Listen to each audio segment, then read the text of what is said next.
Hello everyone and welcome back to Sudden Wealth. I hope you guys are doing very well. If you do enjoy the content, please consider dropping that like and subscribe. It greatly helps the channel. So thank you very much for that. So it's Sunday as we gear up for a new week.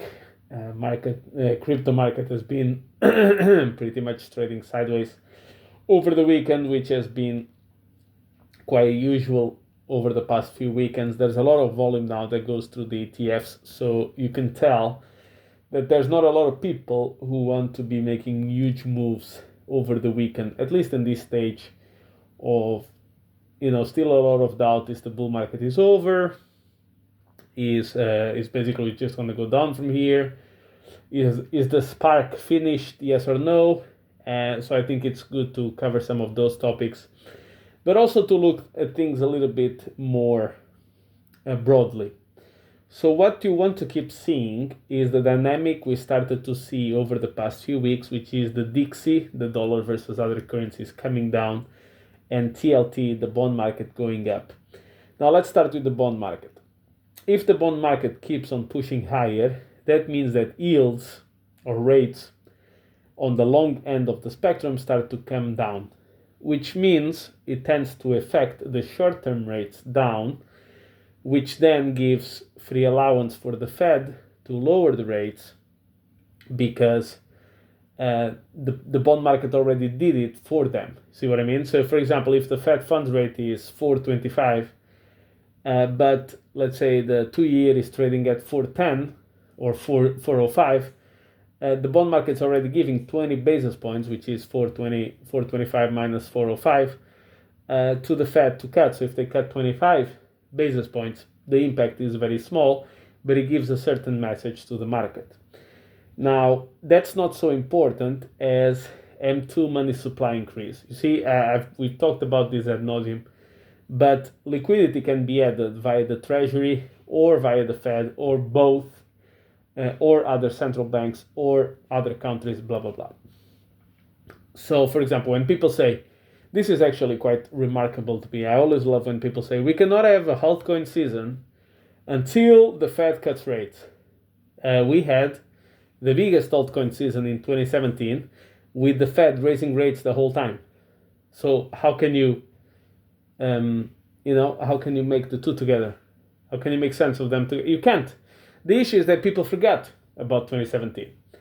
So many years ago, is 8 years ago, people don't remember 2020, 2021, where interest rates were at zero. So they think in order for us to have a 2021 level of cycle, we need rates at zero. This is how people are thinking. No, liquidity is created in other ways rather than simply lowering interest rates. So those are the two items from a more broad macro perspective that you want to see. And I already pointed out this in my previous video, but I think it's interesting to say, which is, notice how Trump talks about it. He always refers in conversation that he has with foreign parties about the strong dollar. He already said we need Powell to lower rates as we move with the tariffs, because the trade-off that he's using is, I will get you a cheaper or a lower dollar if you do A, B, and C for me. And because the dollar, what you need to understand, the strong dollar is like a wrecking ball. When you see a wrecking ball in the construction site, now let's imagine you have several buildings there, yeah? Some buildings are your friends, some buildings are your enemies, some buildings are irrelevant to you, not even friends or foes.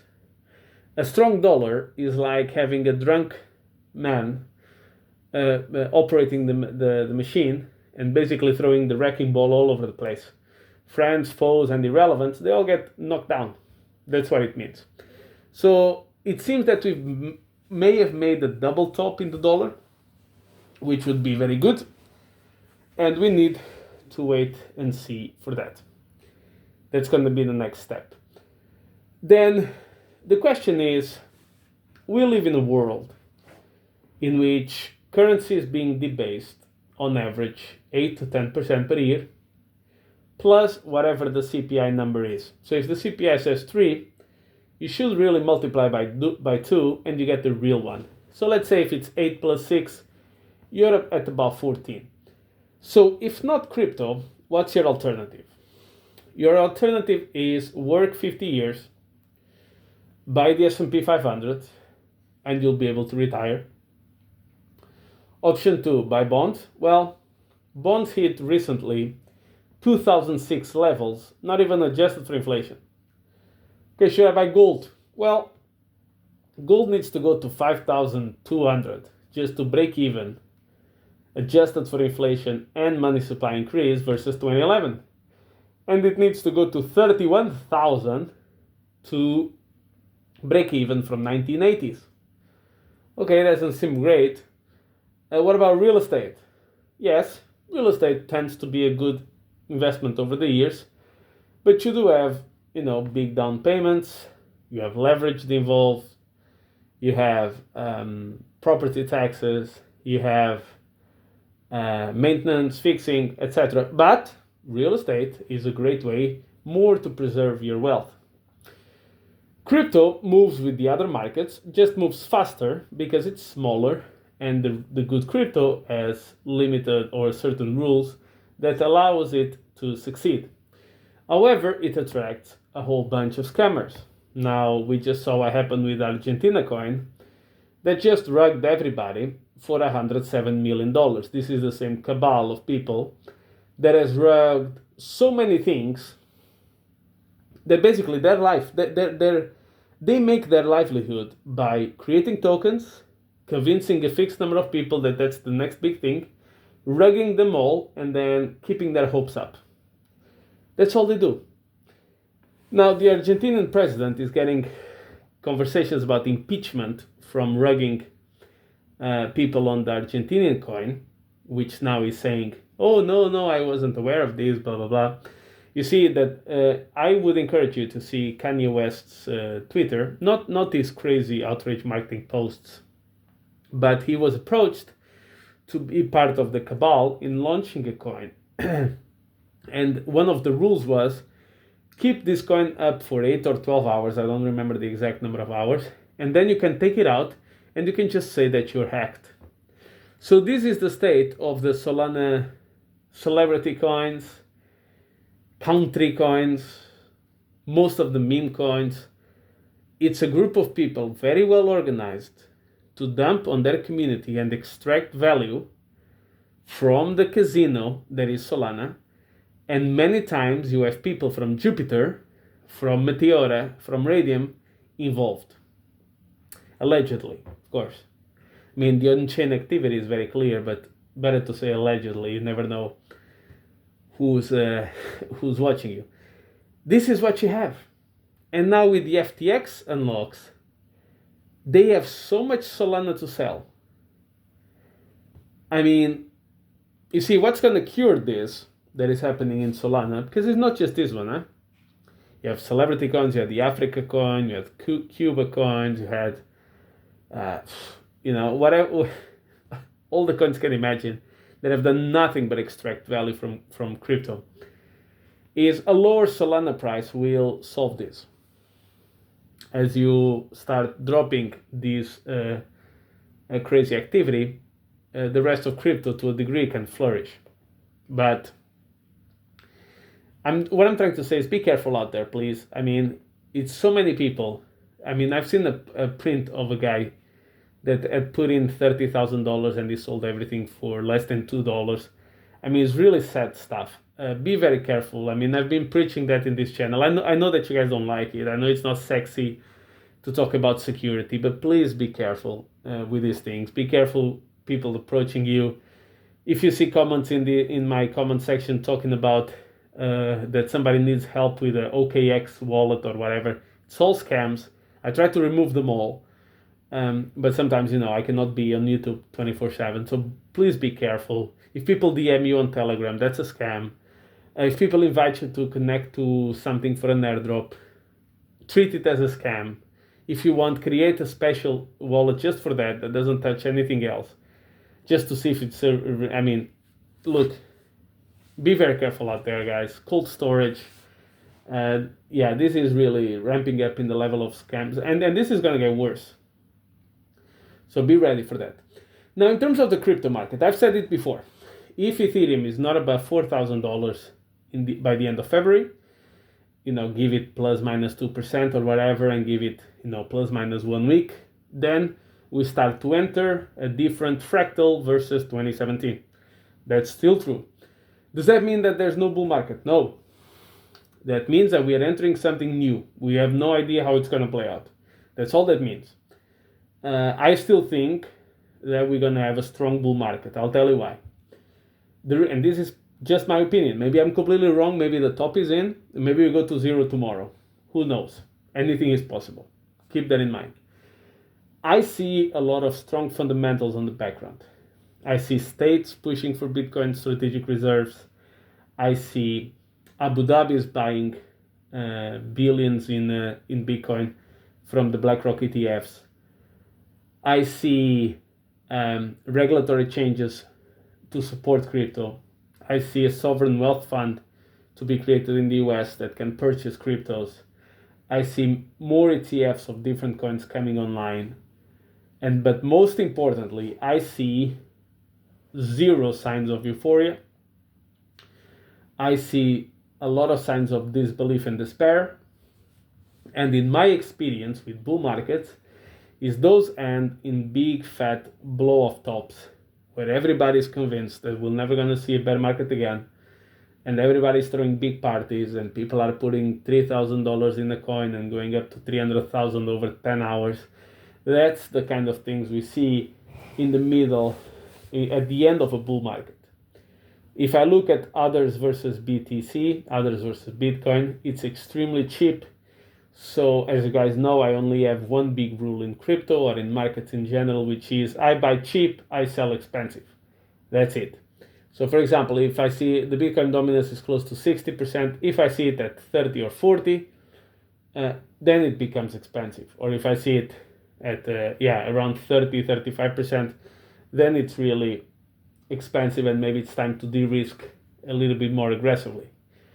So can I be wrong? Can it all go to zero? Yes, of course. Look, we are playing a game which is how can I tilt the probabilities in my favor in order to win? That's it. Guarantees is not for markets or for anything related to investing. And if somebody guarantees you something, that person is taking advantage of you some way or another. Period. I don't know what it is. I don't care. But if somebody's guaranteeing you something, you know it, just like Celsius used to guarantee staking rewards to people, you know that sooner or later you're going to get a very bad news about it. So you're essentially picking pennies in front of freight trains. Now, what is the issue with all this? Is the prices are down. So your dopamine is zero or negative, and your dopamine receptors want more dopamine. How does that can be corrected? How can that be fulfilled, that need? When you see big fat green candles, that's it. There's nothing I can say. There's nothing I can do. It is simple as that. I also feel it. I also feel the pain. Don't get me wrong. I'm not above you. I'm not holier than thou, right? I mean, I am in the same boat. I understand it. I get it. And when those fat green candles come, the things that I've been talking about will become apparent. But that's after the chart shows you a certain color. As long as the chart keeps showing you a red color, there's no amount of bullish fundamentals that will make you believe that we're going to see what I expect that we're going to see. So it's a waiting game. That's all that is. We are about the size of 1% of the global real estate market. We are less than 1% of the global bond market. And we are about 3% or less than the global stock market. And we are even less than, We are even less than 20% of the gold market. So we are extremely still undervalued. However, as long as those color of the chart doesn't move to green, that doesn't matter at all. It's going to be apparent in a few weeks what I'm talking about, but until we get there, there's no point in doing it. What am I doing? That's the key question. I am accumulating a few of the coins that when I can, when I have a little bit of extra liquidity. It's always funny because you may recognize this experience. You are in a Telegram group on a coin, and the coin's going up. And people say, oh my God, I really hope that you had a really big pullback so I could buy it. It's moving so fast. Such a shame that we are not getting a pullback for me to buy. And then you have a big pullback. And people don't want to buy it. So you see, they want to buy this. What they want to do is this. I'll translate it for you. Coin is going up. They want 10 minutes down 50%, buy it, and then immediately goes up. That's what they want. They don't want actually something to go down 80% over 6 weeks. No, that part they don't. They want something immediate so they feel no pain and only maximum dopamine. That's what they mean. So that's why if you're in any of these groups, you'll understand that actually when the prices are very cheap, they cannot buy them. The whales are accumulating. So if you go on chain, you see the big wallet holders, all of them are accumulating in these levels because they're smarter. They've been in this game for far too long, for much longer than me and you. So they know how it's played. So who buys at the bottoms? Whales only. And a few retail investors like me who actually spent countless hours studying all of this. But the average person, no. Now, you remember what I told you? They don't want to buy Bitcoin at 20K. They want to buy Bitcoin at 100K. Told you this for a year and a half. And it's exactly what's happening. But with that, guys, I guess we need to relax, wait for that liquidity to tick higher, wait for some better news, potentially a war being solved right now. We need to wait maybe some strategic reserve announcement, and we need to let the cycle play out. There's a big, there's something that I've been talking about, which is the price action reminds me, hopefully like when big investors were accumulating Bitcoin back about a year ago, in which the price looked really suppressed, and Ethereum in particular looks really suppressed. And now we came to find out that Abu Dhabi is buying very aggressively crypto. So it always makes you wonder if there's some sort of little price manipulation for these big friends of the big players to accumulate and build their position, and then all of a sudden in 1 week or two, you only see good news going around, and the charts explode. Will that be the case? I don't know. Let's wait and see. Thank you very much for your support, guys. Don't forget, like and subscribe, and I'll catch you in the next one.